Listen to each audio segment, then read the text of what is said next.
Well, hey there, church. I'm just checking in with you. Over this past weekend, a sobering moment took place with an assassination attempt on former President Donald Trump. And our prayers go out to the family who lost their loved one.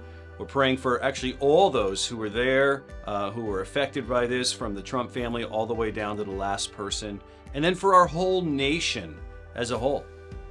As I was taking in the information that evening, my thoughts eventually centered around the fact that when our faith is misplaced from God into anything else, it ultimately leads to death.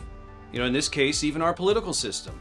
Now, I do want to say politics are important. It's an incredible privilege and honor and responsibility to vote for our local, state, and national leaders.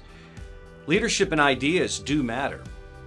But as the election approaches, the words that have rung out in desperation have caused fear among so many people, which in turn just becomes anger that ultimately turns into hatred and in its most extreme form leads to death. And it's why we've emphasized being followers of Jesus this election year. You've heard me say that we're not going left or right, but we're going deeper with Jesus this year. That is our priority. He's our living hope, and because of his example, his death, and his resurrection, we live by this one law: to love in the same way that he loved us. So together, we are to become a community of faith, hope, and love. We're able to do this because Jesus is in charge, so we don't have to be afraid.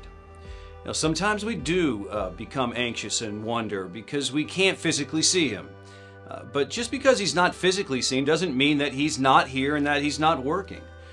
After his death and resurrection, Jesus commissioned his followers to go and tell others the good news. Now, before he said those words, he said something profound that should always be remembered. He said that all authority has been given to him in heaven and in earth. That's a lot. Those words have profound implications. So after Jesus' ascension, Christianity began to spread throughout the Roman Empire, but with it, intense persecution among the new Christians. There was so much hurt and confusion and even death that Christians began to ask and wonder if Jesus was who he said he was. And the church was gifted by a vision that one of Jesus' disciples, John, experienced. And in this vision, John entered directly into the throne room of God. And this is what he witnessed and what he wrote down in Revelation 1. That is so important for us too, even today. He wrote this: "I am the Alpha and the Omega, the beginning and the end, says the Lord God. I am the one who is, who always was, and who is still to come, the Almighty One." Then John wrote this: "When I turned to see who was speaking to me, I saw 7 golden lampstands, and standing in the middle of those lampstands was someone like the Son of Man." He saw Jesus. He was wearing a long robe with gold sash across his chest. His head and his hair were white like wool, as white as snow, which signifies his incredible wisdom. And his eyes were like flames of fire, showing us, church, that he sees everything. His feet were like polished bronze, refined in a furnace, and his voice thundered like a mighty ocean waves. This tells us he's close to us, not far away. He held 7 stars in his right hand, and a sharp 2-edged sword came from his mouth.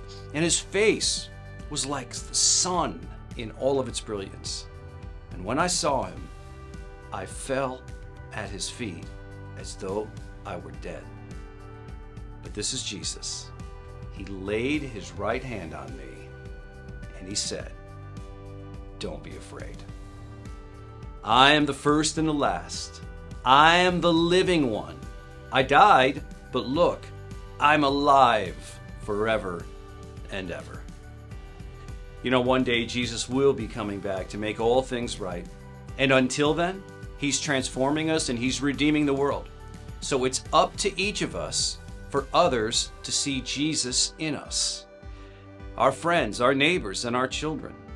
Because of our faith in Jesus alone, we can live with confidence, peace, and poise, no matter what the circumstances.